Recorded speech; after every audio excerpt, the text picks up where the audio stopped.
We now look at discussing some of the loose ends in the income statements that we have seen so far.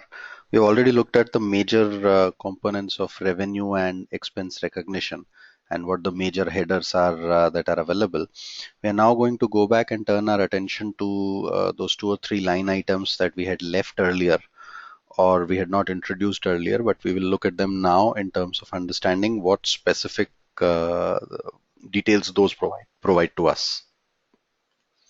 So we're going to look at what are non-recurring items, and we are going to look at some of the other items on the income statement which are going to be of relevance to our understanding of income statements, right? Now, typically, let's first start with what do we mean by non-recurring items. Any item that is occurring as a one-off, right, which is not expected to kind of come over every years, and it's an item that is specific to this one year but probably is not going to repeat itself again and again. That is known as a non-recurring item, right? What is a recurring item? Your sales are recurring items. Expenses like salaries and marketing cost, etc., are recurring items. Non-recurring items are essentially those which are only in this year but may not repeat themselves every year, right? It is important to be able to segregate the non-recurring items since it helps us in projecting what is going to be the next year income, right? So if you have to project the sales for next year and expenses for next year and then be able to arrive at net profit for next year, it is important for us to try and find out, looking at this year numbers, as to what numbers are specific to only this year and what numbers are numbers that could continue and come over the next few years as well, right? Now, some examples of non-recurring items could be, for example, there could be a non-recurring expense on account of a penalty. Let's say there is a tax penalty, or the government just puts a penalty on a company because they violated some rule. Now, this penalty is probably going to be a one-off. It's not going to repeat itself year on year, or unless there is reason for you to believe that it is going to repeat itself year on year, we will assume that this is a one-off and a non-recurring item, right? Similarly, there could be a non-recurring income on account of an award, right? Remember, this income is also an other income, right? This income will also get clubbed in other income, but you have to note that this is non-recurring. You're not going to get award every year, year after year, year after year. In rare cases, you may, but most companies wouldn't. So if you're getting some sort of an award and a prize money for that, that's most likely non-recurring income. And you have to be careful in how you treat that because that part of the other income is not going to repeat itself year on year. Then there could be non-recurring items on account of discontinued operations, right? There could be a factory or a line of work that the company may have just discontinued, right? The company might be selling, let's say, t-shirts and trousers, and this year they've just discontinued the operations of selling t-shirts. In which case, whatever money you get from the discontinued operations in this particular year will be treated as non-recurring items because that's not going to repeat itself next year because the business itself has been discontinued, right? So practically any item that is not expected to repeat itself, right? Not expected to repeat itself is going to be clubbed as a non-recurring item. It is important for us to segregate the non-recurring items when we are analyzing a company because otherwise this might either reduce the earnings of the company if it is an expense, non-recurring one, and increase the earnings of a company if it is a income which is a non-recurring one. So we have to remove this from our analysis and then decode the data, right? Then there are some other items that we see in the financial statement. So let's take a look at this company's financial statements and we've already seen what is the revenue from operations, we've seen what is excise duty, we have seen net revenue, we've also seen other income. Now there is another concept called other operating revenue that is introduced. So you have revenue, you have other operating revenue, and you have other income. Now revenue is simple. That's revenue from the sale of goods and services or revenue from operations of the company. Other income is simple. Anything that is non-dependent or independent of the company's operations, even if the company shuts down its operations, this is going to come. So for example, interest income on the money that the company has in banks, that's other income. Regardless of whether the company continues its operations or it doesn't, this other income is going to come, right? The third field, which is the other operating revenue field, you could think of it in terms of, what do we mean by byproducts, right? So this is income that is not core to the business. So this is a non-core income, but it's dependent on operations. Dependent on operations. If the operations do not happen, this does not come in. So the classic example is a byproduct. When you produce sugar, for example, sugar companies have electricity plants, or when they produce sugar, you get something called as molasses. This molasses is used in power generation and could be sold to power plants essentially. So there is a generation of electricity that happens around this. This is other operating revenue. This is not a sugar core operating revenue, right? So any business that the company gets in lieu of running their core business, but it is not their core business, is other operating revenue. Take an example. While producing zinc, lead is a byproduct. So if the company sells lead, this production of lead is only going to happen when zinc production is happening. When you are doing zinc mining, only then will you find lead, otherwise you will not find lead, right? So it is only going to happen when it is operational, but this is not core income.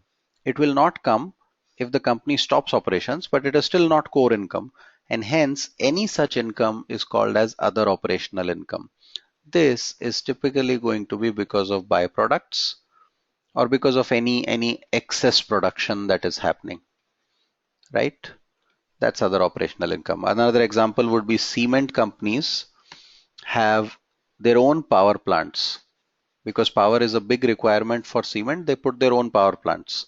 So they generate electricity for their own consumption, for their own plants usage. Now, excess electricity cannot be stored, so that is sold. That is other operating revenue for them. Their core revenue is going to be cement.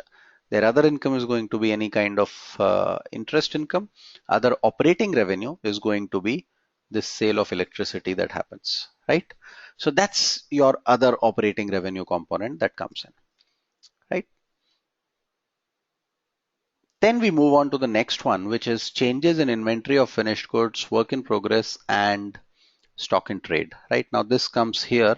And if you remember, we had said these three need to get clubbed together to give you total raw material cost, right? Let's understand how.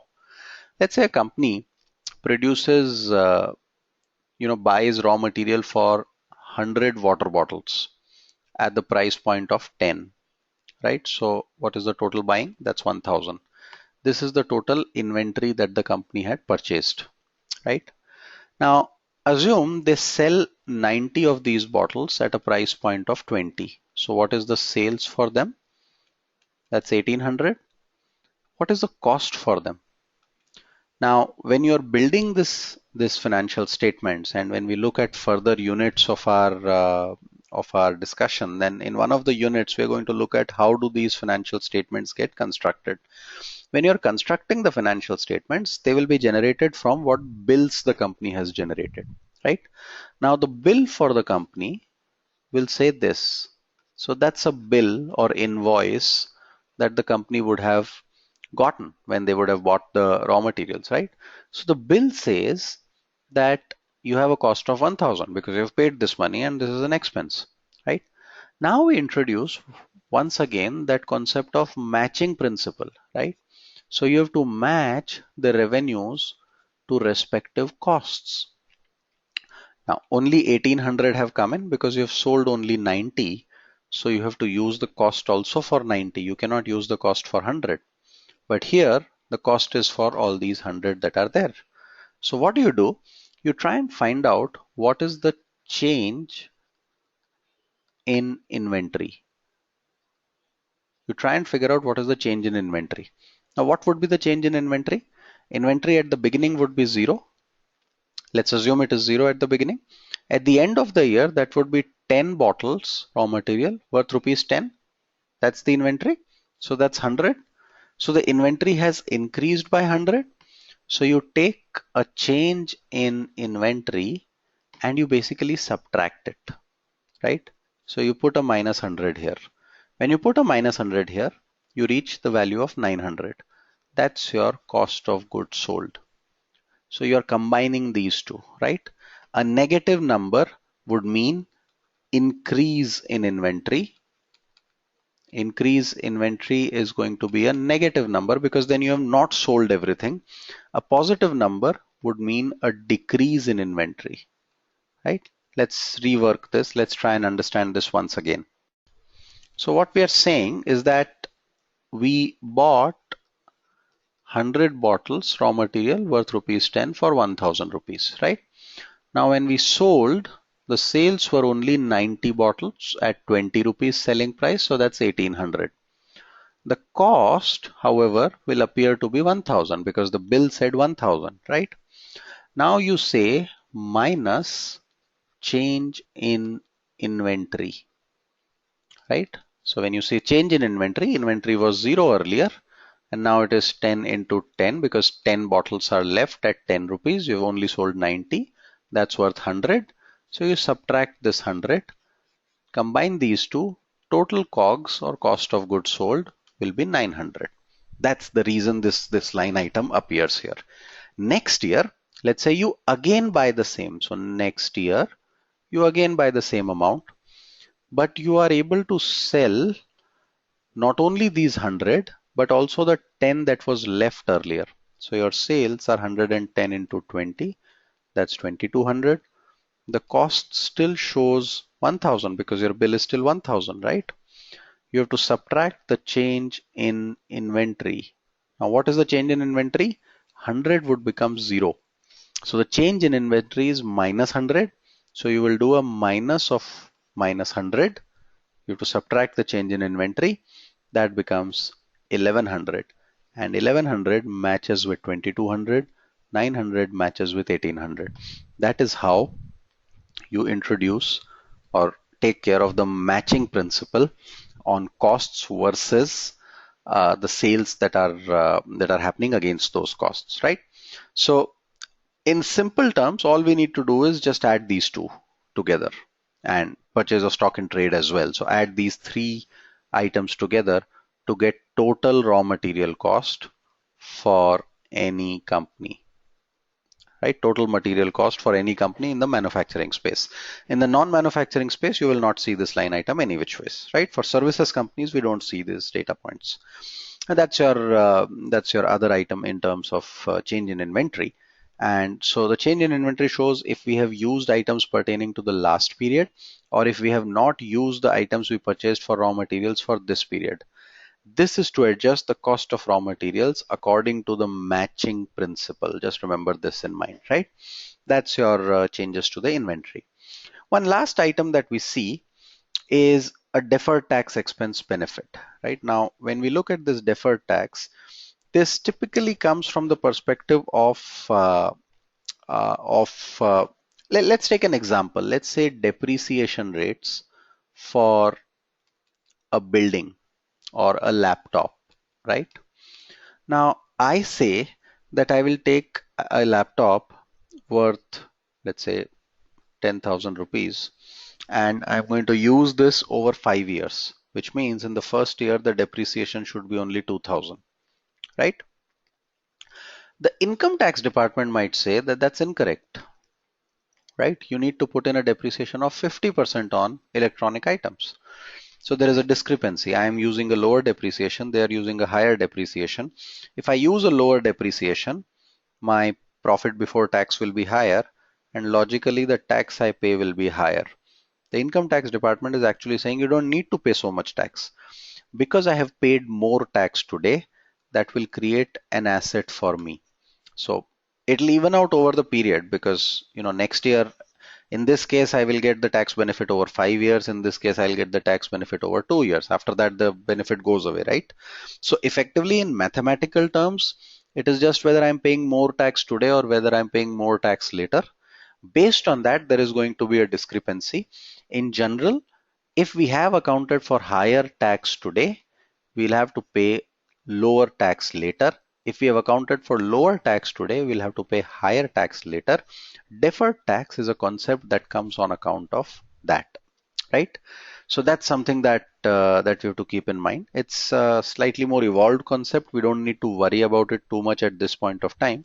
But just in case this question arises in your mind as to what is deferred tax here, that's basically arising because of either the company paying more tax at this point of time or paying less tax at this point of time, and hence there is either an asset or a liability that gets created. When we look at the balance sheet discussions, we will realize that this item also comes and appears in the balance sheet on either the assets or liabilities side, right? That's when we'll probably explore this in a little bit more detail. For now, our understanding is that this is a little bit extra tax or lesser tax that you've paid, and an adjustment to the current tax is made on account of that. There's also another line item which says excess tax provision for earlier years. So in this case, for example, the company would probably have made some extra tax provision earlier years that was written back, right? So their tax amount goes down by this amount because they've already paid this tax earlier, right? Some provision they had made earlier. So these items could come in. Rest of it is all kind of self-explanatory. These exceptional items you see are typically going to be your non-recurring items, and you have to be a little bit careful about what these exceptional items are, right? So those are the other items in the P&L statement. Quick couple of questions as we kind of come to the end of this particular section. What do we mean by non-recurring items, and what do we mean by other operating revenue? Give examples of these.